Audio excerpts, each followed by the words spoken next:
থেকে টাইব্রেক বসার জন্য অনুরোধ করছি। যে কোনো ধরনের বিপদ হয়ে যেতে পারে।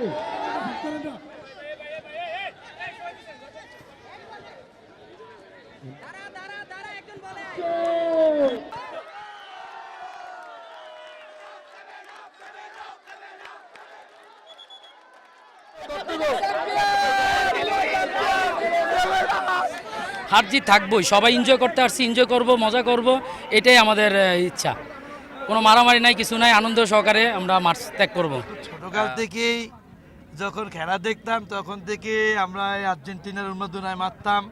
আজকে আমরা জেলা ছাত্র দলও ঠিক তার ব্যতিক্রম নয়। জেলা ছাত্র দলও কেউ ব্রাজিল, কেউ স্পেন, কেউ আর্জেন্টিনা, এক একজন এক এক দলকে সমর্থন করে ওই লক্ষ্যে সবাইকে আনন্দ উদযাপন করার জন্য এবং বিশ্বকাপের এই সময়ে সবাইকে আনন্দিত রাখার জন্য এবং ছাত্রদলকে সুসংগঠিত করার লক্ষ্যে ছাত্রদলকে সবাইকে নিয়ে আমরা একটি আনন্দমুখর পরিবেশ তৈরির লক্ষ্যে আজকে আমরা এই খেলার আয়োজন করেছি। আমাদের উদ্দেশ্য হচ্ছে সাধারণ যে সমস্ত ছাত্র আছে তারা যাতে নেশার দিকে না ধাবিত হয়, তারা যাতে এই খেলাধুলার পাশাপাশি তাদেরকে শরীর মন যাতে সুস্থ থাকে, সেজন্য মূলত আমাদের ছাত্রদলের এই ব্যতিক্রমী একটি আয়োজন। আর আপনারা জানেন সারা বিশ্বে ফিফা বিশ্বকাপ 2026 অনুষ্ঠিত হচ্ছে। তারই ধারাবাহিকতায় আমাদের নেতা দেশনায়ক জনাব তারেক রহমানের একটি অঙ্গীকার ছিল নির্বাচনের আগে যাতে সাধারণ ছাত্রছাত্রী থেকে শুরু করে যেমন আমাদের ছাত্রদলের নেতৃবৃন্দ থেকে প্রত্যেককে আমরা মাঠে নিয়ে আসব এবং মাঠে এনে আমরা মাদক থেকে এই যুব সমাজকে, ছাত্র সমাজকে আমরা রক্ষা করবো, এটাই ছিল আমাদের নেতা তারেক রহমানের মেসেজ। তারই ধারাবাহিকতা আমরা আজকে এই মাঠে একটি খেলার আয়োজন করছি। গতকালকে বিশ্বকাপ ফুটবল টুর্নামেন্টের উদ্বোধন অনুষ্ঠান ছিল। তো আমাদের জাতীয়তাবাদী ছাত্রদল আজকে এই চাঁদপুর কলেজ মাঠে ছাত্রদলের আহ্বায়ক একটা টিমে নেতৃত্ব দিচ্ছেন, সদস্য সচিব একটা টিমে নেতৃত্ব দিচ্ছেন।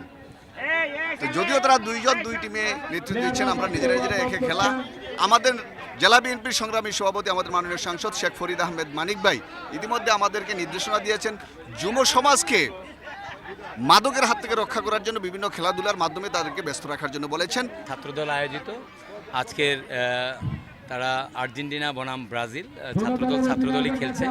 তা আমি মনে করি এটা একটা ভালো দৃষ্টান্ত। গতকালকে বিশ্বকাপ শুভ উদ্বোধন হয়েছে, তারই ফলশ্রুতিতে সারা বাংলাদেশে যে খেলাধুলার একটা উচ্ছ্বাস সেটা আমাদের চাঁদপুরে এই চাঁদপুর কলেজের মাঠে আমরা দেখছি। আমরা এইটাকে মনে করি যে বাংলাদেশের তরুণ সমাজ এখন মাদক এবং মোবাইল আসক্ত এবং কিশোর গ্যাংয়ে জড়িত হয়ে যাচ্ছে। আমি মনে করি যদি মাঠে খেলা হয় তাহলে এই কাজগুলি থেকে আমাদের তরুণ সমাজ বিরত থাকবে। ভালোবাসি, আর্জেন্টিনা অনেক সুন্দর খেলছে, এই মাত্র একটি গোল করেছে আর্জেন্টিনার পক্ষকে চাঁদপুর কলেজের পক্ষ থেকে ধন্যবাদ জানাচ্ছি এবং চাঁদপুর জেলা ছাত্রদলের পক্ষ থেকে ধন্যবাদ জানাচ্ছি।